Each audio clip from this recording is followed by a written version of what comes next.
जय श्री कृष्णा। राधे राधे भक्तजनों, आज हम सभी ने श्रवण करेंगे कारागार में श्री कृष्णा जी की अवतार की गाथा। कंस को मगध नरेश जरासंध और अनेक बलशाली राजाओं का सहयोग प्राप्ति था। उनकी मदद से वो यादव वंशियों का नाश करने लगा। यादव वंशियों कंस के अत्याचार से भयभीत होकर दूसरे देशों में जाकर वो बसने लगे। उसने एक एक करके देवकी की 6 पुत्र की हत्या कर डाली।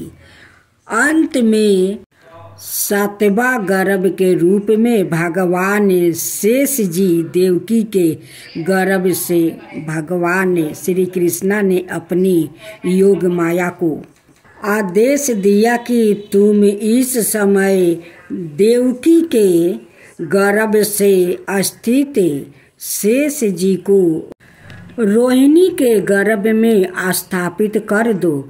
मैं संपूर्ण कलाओं के साथ देवकी का पुत्र बनूंगा और तुम आनंद गोपियों की पत्नी दशोदा के गर्भ से जन्म लेना। भगवान के आदेश से योग माया ने वैसा ही किया। कुछ दिनों बाद देवकी के शरीर की कांति से बंधी गिरहे जगमगाने लगा। यह देखकर कंस ने सोचा कि इस बार अवश्य ही इसके गर्भ में मेरे प्राणों के ग्राहक विष्णु ने प्रवेश किया है। परंतु एक तो यह स्त्री है, दूसरे मेरी बहन है और तीसरे गर्भवती है। इसको मारने से मेरी कीर्ति नष्ट हो जाएगी, इसलिए मैं इसका वध नहीं करूंगा। कंस इतना अधिक दुष्ट था कि वो देवकी को आसानी से मार सकता था, पर इस समय उसने सवाए ही क्रूरता का विचार छोड़ दिया। अब वो विष्णु के प्रति वो बैर ठान कर उनके जन्म की प्रतीक्षा करने लगा। आखिर प्रतीक्षा का समय समाप्त हुआ। भगवान के अवतारी की शुभ घड़ी आ गई। रोहिणी का पावन नक्षत्र था। आकाश के सभी नक्षत्र तारे शांत और संयम हो गया। निर्मल आकाश में तारे जगमगा रहे थे। पृथ्वी की छाया निराली हो गई। आज बहुत दिनों बाद पृथ्वी के स्वामी भगवान उनका भार हरण करने के लिए अवतार ले रहे हैं। इसलिए वो पलक पवार बिछा कर और हृदय खोलकर प्रभु के दर्शन के लिए तैयार हो गई। जिस समय भगवान के अवतार का अवसर आया, स्वर्ग में देवताओं की नगारा अपने आप बाज उठी। किन्नर और गंधर्व मधुर सवार में गाने लगे। अप्सराएं नृत्य करने लगी। बड़े बड़े देवता और ऋषि मुनि आनंद से भर कर पुष्पा की वर्षा करने लगे।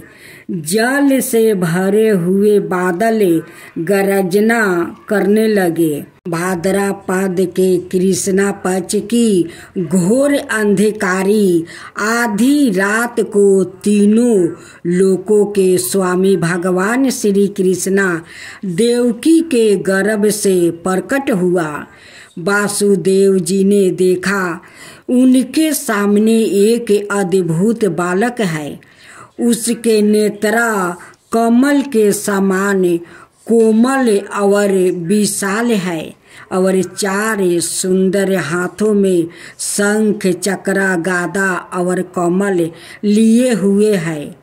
उसके गले में कस्तूब मणि झिलमिला रही है। इसके सायामल सुंदर शरीर पर मनोहर पीतांबर फहरा रहा है। उसके कमर में करधानी की लड़ियां लटक रही है। आभूषण से सुशोभित बालक के अंग अंग से अनोखी हीरा मोती छट छिटक रही है।